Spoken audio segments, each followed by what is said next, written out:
हरे कृष्णा, राधे राधे। हम सभी साधक श्री सुदर्शन सिंह जी चक्र द्वारा लिखित पुस्तक शत्रुघ्न कुमार की आत्मकथा का श्रवण कर रहे हैं।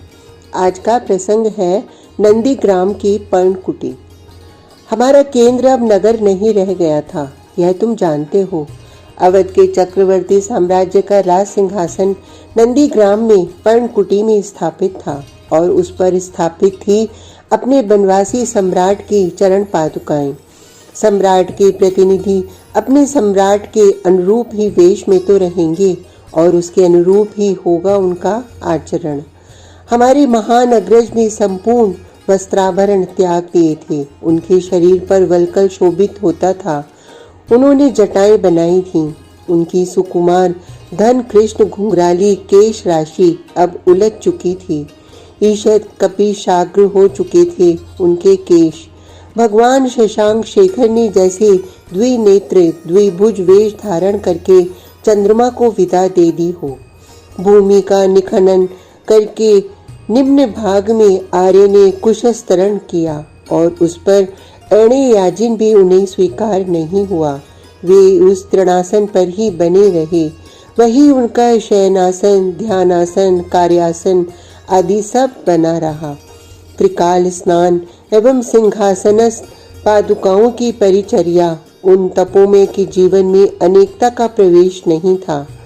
वायु के पद भी पर्णकुटी में संयमित हो उठते थे। आर्य कभी आराध्य पादुका द्वय पर छत्र धारण कराते, कभी व्यजन करते, कभी चमर करते और गंध पुष्पादि से उनका अर्चन संपन्न करते। उनका गोमूत्र यावक व्रत सुभद्र वृषभ श्रेष्ठ को सादर यव समर्पित किया जाता था। वह यव जब उसके गो में से पुनः उपलब्ध होता तब उस गो में प्राप्त यव को कपिला के पावन गोमूत्र में परिपक्व किया जाता और केवल एक बार यह गोमूत्र यावक ही आर्य का आहार था।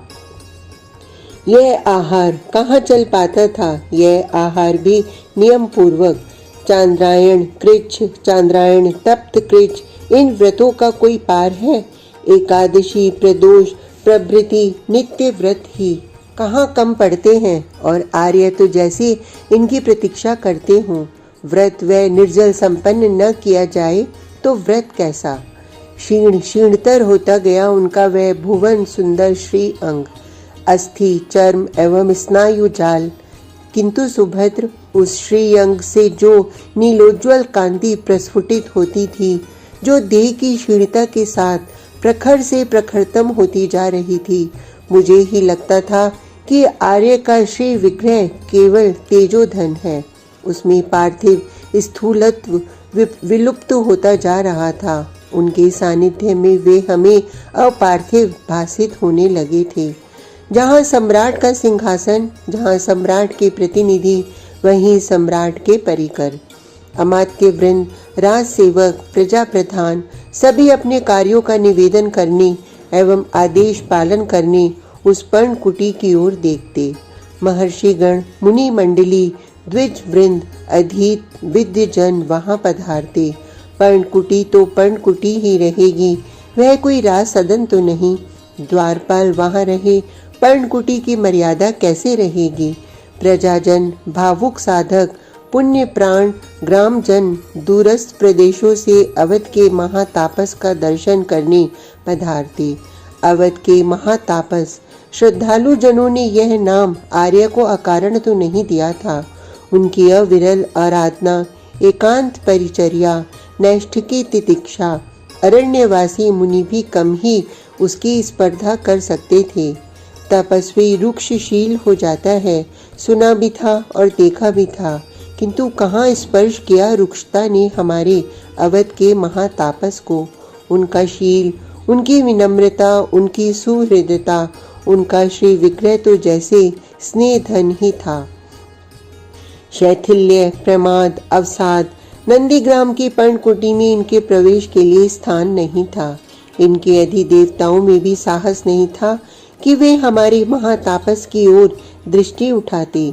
आराधना अखंड चलती रहती, अखंड चलता रहता राज कार्य एवं आक्तों की अभ्यर्थना भी चलती रहती। न कहीं त्रुटि, न कहीं रुक्षता, न कहीं मनोयोग का अभाव। आर्य की निपुणता एवं निष्ठा की तुलना नहीं है सुभद्र। अमात्यों का वे विवरण सुनती, राज्य के कर्मचारी प्रमुखों के कार्यों पर विचार करती, प्रजा प्रधानों से विमर्श करती, आगत जनों का मंतव्य श्रवण करती। यह सब करते हुए प्रत्येक राज कार्य सिंहासनस्थ पादुकाओं के प्रति अत्यंत आदर पूर्वक वे निवेदन करती, उचित कर्तव्य के प्रति आदेश मांगते, विनय पूर्वक और तब से उसे क्रियान्वित करते। सुना था सच्चिदानंद घन श्री हरि के प्रत्येक उपकरण चित घन है, किंतु प्रत्यक्ष देखा कि आर्य के लिए वे पादुकाएं साक्षात चेतन थीं। उनके चित्त में क्षणार्थ के लिए भी यह धारणा स्थान न पा सकी, पादुका जड़ है। एकाकी आर्य संपूर्ण शासन के केंद्र, प्रत्येक विभाग, प्रत्येक केंद्र की छोटी बड़ी सभी बातों का वे स्वयं विवरण लेते, स्वयं कर्तव्य का निर्देश करते, और यह सब करते हुए उनके मन में स्वप्न में भी नहीं आया कि शासन के सूत्र संचालक हैं। इतना विशाल अवध साम्राज्य, उसके इतने विभिन्न कार्य केंद्र और सबका एक प्रमुख, एक संचालक, उसकी व्यस्तता का कोई पार है? सम्राट का आदेश इस संबंध में इस सेवक को ऐसा जान पड़ता है। आर्य की भाषा कभी निर्देश देने वाली नहीं बनी। उन्होंने सामान्य राज सेवकों के प्रति भी अधिकार की भाषा भूलकर भी अपनाई नहीं। एक नम्रतम सम्मति सूचक जैसे संपूर्ण दायित्व को संभालकर भी वे उसे स्पर्श तक नहीं करते। जीवन जल से जलज पत्रवत असंपृप्त रहे, यह है श्रुति शास्त्र सत्पुरुष वाणी किसने श्रवण नहीं की। किंतु आर्य धरा पर अवतरित न हुए होते, इस आदर्श के अनुगामी धरित्री भले पा लेती। आदर्श प्राणवान नहीं बन सकता था। आर्य के श्री विग्रह में वह साकार होकर सब प्राण हो गया। एक वल्कलधारी तृणाशनशाही गोमूत्र यावक व्रती कृषकाय तीव्र तापस अपने संपूर्ण नियमों का सम्यक निर्वाह करते हुए अवध के साम्राज्य का शासन सूत्र संचालित करता रहेगा। सृष्टा ने भी सोचा नहीं होगा। जो सिंहासन के भी प्रणम्य है, सुरासुर वंदित उन महर्षियों का अवध से कब सम्यक सम्मान नहीं हुआ। आर्य के उटज में उनके लिए अर्ध पाद्य की नित्य प्रस्तुति विद्यमान रहती है, और एक तापस के उटज में तृणासन स्वीकार करना सुरों का भी सम्मान ही है। अमात्यगण, प्रजा प्रधान, सुहृद वर्ग के सम्मुख आर्य नित्य विनम्र होते हुए भी मर्यादा पूर्ण थे। वे सम्राट के सिंहासन के सम्मुख उपस्थित हैं। उनकी किसी भंगी ने इस धारणा के प्रति प्रमाद नहीं होने दिया। अपने को आर्य ने नित्य पादुकाओं के प्रति उन्मुख रखा। उनकी परिचर्या चलती रही। राज सिंहासन पर सम्राट आसीन हो, उनका प्रधान अमात्य जिस भंगी से विवरण लेता एवं उसे सम्राट को निवेदित करके उनके आदेश सूचित कर देता है, एक रस अखंड भंगी आर्य की यह बन गई। उनकी आराधना में च्युति का स्थान नहीं था। संपूर्ण प्रजा एक प्राण, एक मन, सबका स्नेह, सबका सौहार्द, सबका सम्यक सहयोग हमें प्राप्त था। सुरों की असीम अनुकंपा हमें मिली। कहीं कोई समस्या शासन में आती है, हमने जाना ही नहीं। श्री रघुनाथ का राज्य उनका वैभव है। उनकी सेवा के लिए कार्य करना है। जन जन का अंतर एक ही आवेग में आबद्ध। हमारा कोष, हमारा पशुधन, हमारे उद्यान, हमारे कृषकों की शस्य संपत्ति एवं हमारे कला जीवियों की कला प्रत्येक दिशा में अद्भुत उन्नति कर रहा था, करता ही चला जा रहा था। सुभद्र व्यय अल्पतम हो गया था और उद्योग को श्री रघुनाथ के प्रेम को आवेश प्राप्त हो गया था। अपने वनवासी सम्राट के वियोग ने प्राय सबको व्रती बना दिया था। उपभोग नहीं, अत्यल्प आवश्यकता, संयमी जीवन और श्री रघुनाथ के लिए श्रम का उत्साह। साक्षात श्री जैसे हमारे प्रत्येक उपवन, कानन, क्षेत्र, निलय, आकर एवं पशुओं को अपने कमल करों के स्पर्श से अभिवर्धित करने में संलग्न हो गई थी। कुल गुरु की करुणा और आर्य का तप आदि व्याधि का हमने केवल नाम सुना है। पावस एवं आतप अवध के शूद्र प्रजाजन ने भी जब जिसकी आवश्यकता अनुभव की, गगन सेवा में प्रस्तुत प्राप्त हुआ उसे।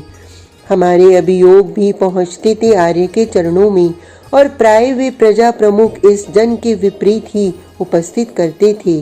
देव कुमार हमारे प्रति अत्यंत अनुदार हो गए हैं। अनुरोध आपके श्री चरणों में सार्थक न हो कहाँ आश्रय पावेगा।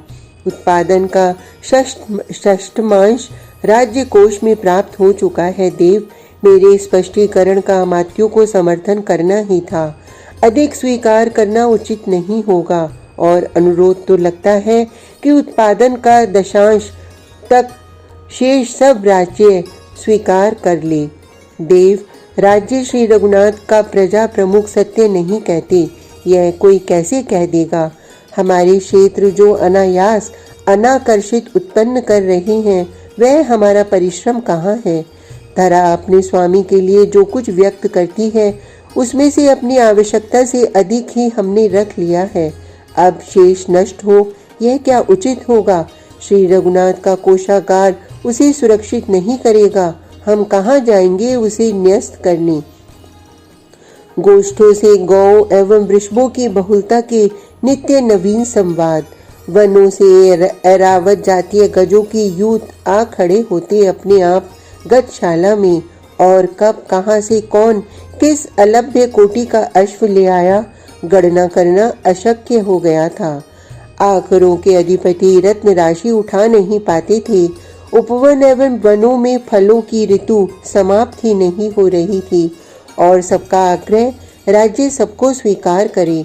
रघुनाथ का राज्य, रघुनाथ सबके अपने, सबके अमित उपहार, और राज्य उन्हें स्वीकार करने में असमर्थ हो तो वे अभियोग उपस्थित नहीं करेंगे। स्नेह सदा विजयी होता है सुभद्र। प्रजा प्रधानों के अभियोग के सम्मुख मस्तक झुका देने के अतिरिक्त मेरे सम्मुख और उपाय क्या था। कुमार प्रजा उत्साह अतिरेक में उत्पादन का अधिकांश अर्पित करके अभाव का अनुभव न करे। आर्य का आदेश मुझे बार बार मिला। उनके अनुरोध को स्वीकार करके चरों के द्वारा उनकी स्थिति से अवगत रहना है। हमारे चरों का एक ही कार्य रह गया था, कोई अभावग्रस्त तो नहीं, यह पता लगाकर उसकी अज्ञात दशा में ही आवश्यकता के पदार्थ उसके सदन में उपलब्ध कर देना। प्राय साय संध्या के अनंतर मैं आर्य के चरणों में उपस्थित होता था। रात्रि का प्रथम प्रहर व्यतीत होते ही अमात्य एवं प्रजा प्रधान वंदन करके विदा हो जाते, और तब राज सदन के समाचार मैं आर्य को निवेदन करता। श्री रघुनाथ के स्वजनों की चर्चा उसे कहाँ तक कैसे कहूँ सुभद्र। उनके सदन के शुक सारिका, उनके क्रीड़ा मृग, उनके अश्व, जिन्होंने भगवती धरा नंदिनी के करों से आहार पाया था, उन भुवन वंदनिया ने जिन्हें अत्यंत स्नेह से लालित किया था, जिन्हें श्री रघुनाथ ने अपने श्री करों से सम्मानित किया था, उन पशु पक्षियों का संवाद आर्य पूछते। मेरे समीप क्या था संवाद देने को। वे अस्थि पंजर अश्व, वे प्राणावशेष पक्षी। श्री रघुनाथ पधारेंगे हमारी इस आश्वासन वाणी को जैसे वे समझ लेते थे। माँ के अपने करों से अर्पित तृण अन्न में से वे यत् किंचित ग्रहण कर लेते थे। उनके नेत्रों का अजस्त्र प्रवाह, उनके हृदय विदारक चीत्कार, जब अश्व हिंकारते, जब मृग डकार उठता, जब शुक या सारिका व्याकुल पुकार उठती, रघुनाथ जी, श्री जनक नंदिनी, किसका हृदय स्थिर रह सकता था। और इस भाग्य के समीप दूसरे संवाद भी क्या हो सकते थे। आज का प्रसंग इतना ही। कल तक के लिए हरे कृष्णा, राधे राधे।